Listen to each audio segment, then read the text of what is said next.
Hey, it's King McKay, and this episode was absolutely amazing. It was probably the best episode of the season so far. We finally had good movement in Daenerys' storyline, and some crazy plot twists with Sansa, plus some thrilling action with Tyrion and Jorah. Not to mention some oh shit moments with some of the characters. Now before I start, I want to say one quick thing, like, where the fuck is Arya? You know, the Stark girl who was Bravos, you know, the one that we've only seen like twice? Never mind, she's not one. Now someone owes me some BK, because I called it. As sad as I am to see Barristan Selmy die, it was it was like a turning point in Dany's storyline. She was at a stage where she wasn't doing anything, she was making mistakes and stuff, and Barristan's death kind of like knocked her back into shape, and now we're starting to see Daenerys in the way we used to see her in the previous season, where we actually liked her. So after Barristan's death, Dany gets super pissed, rounds up all the masters and just chucks them in the dragon pit. This is the kind of badass Dany that I've been waiting for all season. Now the Dany that we get in the show is a lot different than the Dany we get in the books, which is not actually a bad thing for me. Personally, I'm actually liking the Dany in the show a lot better. She's a lot more older, a lot more responsible, a lot more authoritative, and a lot more fearful.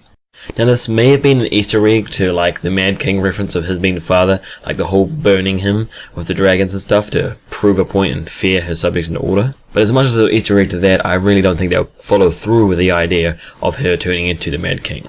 The reason I think this is because this episode's kind of balanced out with good decisions and rash decisions and dangerous decisions and safe decisions kind of thing. Like she captures the masters, aggravates them all, kills one of them in front of the thing, burns, and incites fear into them and a whole bunch of stuff like that. But then she makes the level-head decision to be able to reopen the fighting pits, to restore the tradition to the land, bring a common connection between the masters and the slaves, get her respect back, and also marrying his daughter to make it so they have someone they can trust in the leadership positions of the Marine. You remember back in seasons 1 and 2 when she was kicking ass, awesome, not letting anyone stand in her way as an independent young woman? This episode was that, but 2.0, bitch. And before you ask, no, I'm not going to go on the Grey Worm and Miss Sandy shit. Unless she shows some more tits, then I will go into it. So if you didn't know, the title of this episode is Kill the Boy. Personally myself, when I heard this, the first thoughts I kind of thought was two boys that they could possibly kill off. Rickon or Tommen. But it appears from the scene here that it's more of a figurative speech than it is a literal speech. Fuck, those words are big. So pretty much Aemon tells Jon Snow to drop his balls and get out there and just do some shit. Be a man. Aemon reminds me of one of those old people that just doesn't give a shit anymore because they're old. One of those old guys that would just go in the middle of the street completely buck naked and no one's like gonna stop him because they just don't want to go close to him.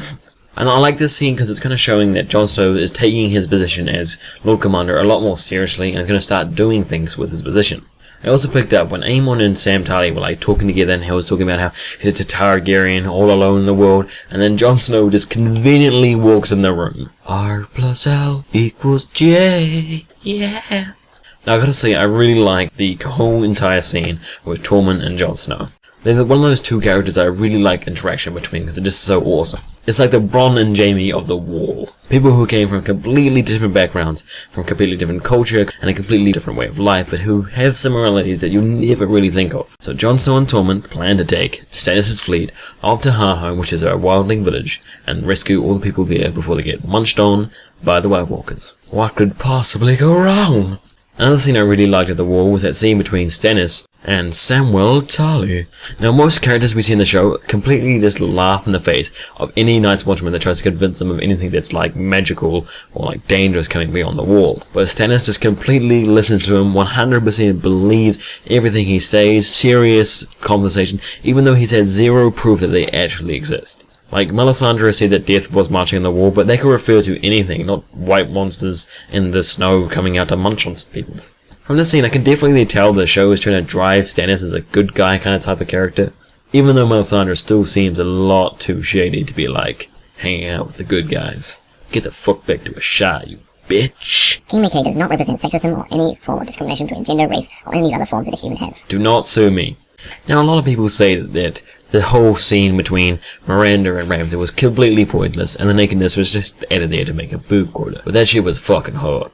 If any of you have ever wondered what it's like to be inside the mind of someone who's absolutely batshit crazy, this scene kind of fulfills your wish.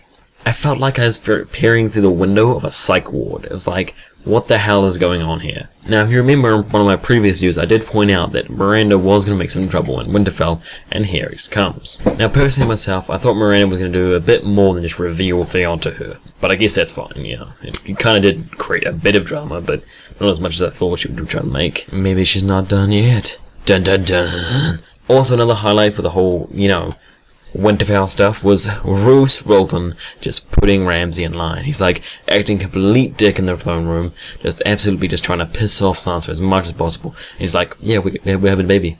Who got him? One of the things I gathered from this episode is that the show's trying to portray Roose Bolton as a 100% bad guy. Now, in the world of Ice and Fire, most characters are what we call grey characters, or fucking humans. In most stories, they're really good guys, they're all really nice, and everyone likes, stuff like that, and there's the really evil guys everyone hates, and then the good guys have the trumpet over them. But in the show, it's quite a bit different. Let's take Jaime, for example. Jaime was someone that pretty much everyone hated and was considered a bad guy in the beginning. Now look at him. See, some people can kill off other characters at the Red Weddings for that, and that was brutal, but we didn't see into the mind of how he is. Like, the way he casually just says he just took the wife, raped her right there, and just like, or pretty much going to kill her because he came back with a baby, you can definitely tell that he's got some fucked up shit happening. Now, you guys know that I like backstories and things like that. I've always talked about how they're like my favorite points in episodes, but this is just weird. This is no. Just no. I don't need to know about this. Don't make me feel anything for Ramsay apart from hatred. And now we move to Tyrion and Jorah Mormont.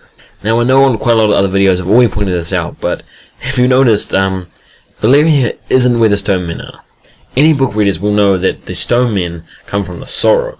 Valyria is supposed to look like a wasteland, like destroyed by lava and like full of just magma rocks and stuff like that. If you look at Valyria right now, it looks like you could go live there if there wasn't Stone Men trying to kill you.